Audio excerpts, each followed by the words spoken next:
Here we describe an application of Faraday's law of induction, and this is the idea of a transformer.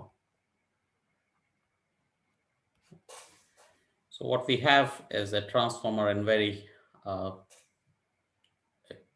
simplistic terms is think of a cylindrical metallic rod, a magnetic material preferably, which makes sure that the magnetic field is the same in two coils. So let's say this is the cylinder you're talking about.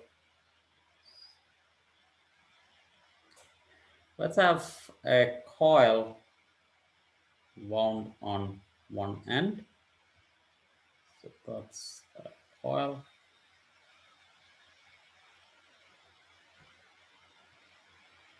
and let's say,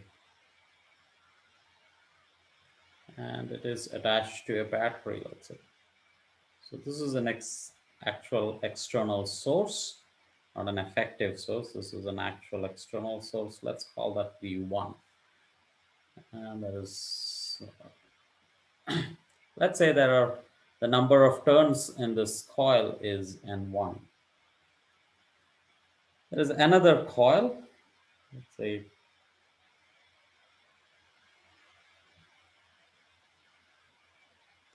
another coil, and that could have different number of turns. Let's say there are N2 turns here, and let's say this is now attached to a resistor.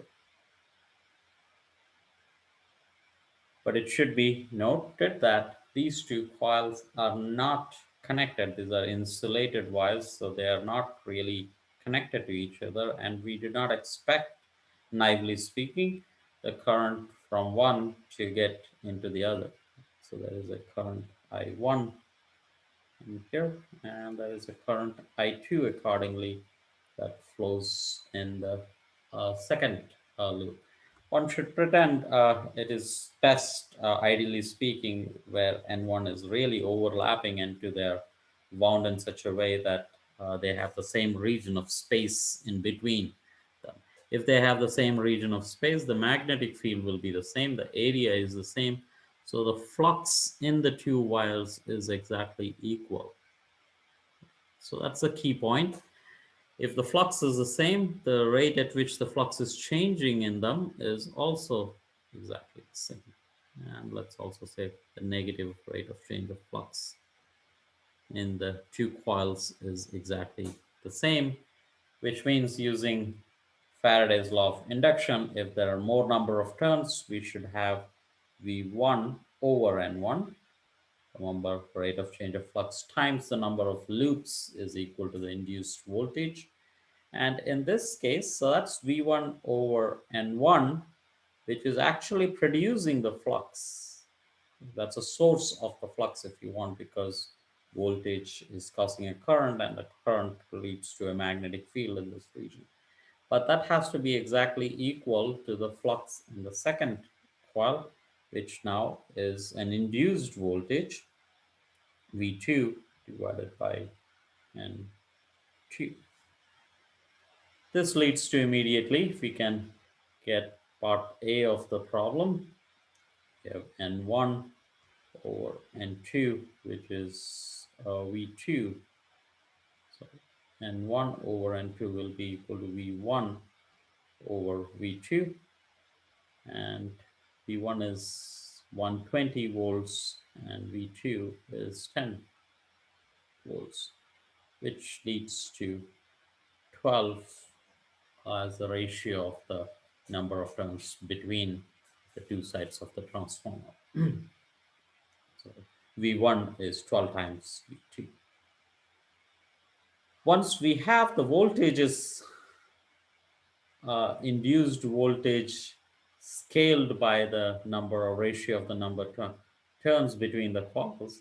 But if we think of the power, since there is a battery that is providing power, and the only place where the power is lost is the resistance, So the power P1 has to be exactly equal to power P2 because uh, we do not lose power anywhere else. So that's P1 is equal to P2. So that implies that I1 V1 is equal to I2 times V2. That means that the induced voltage is related uh, in terms of the induced currents, which is in turn related by the number of turns. So this implies that V1 over V2 is actually inversely proportional to the current. So it's I2 over I1. Together, this implies that N1 over N2 is equal to I2 over I1. This lets us calculate one of the currents if the other is known. N1 over N2 we saw is 12. I2, the device that pulls a current, right? So V2 is given to be, or I2 is given to be 120 milliamps. So it's 120 milliamps divided by I1. This implies that I1 is equal to 120 divided by 12, so that's 10 milliamps. Right.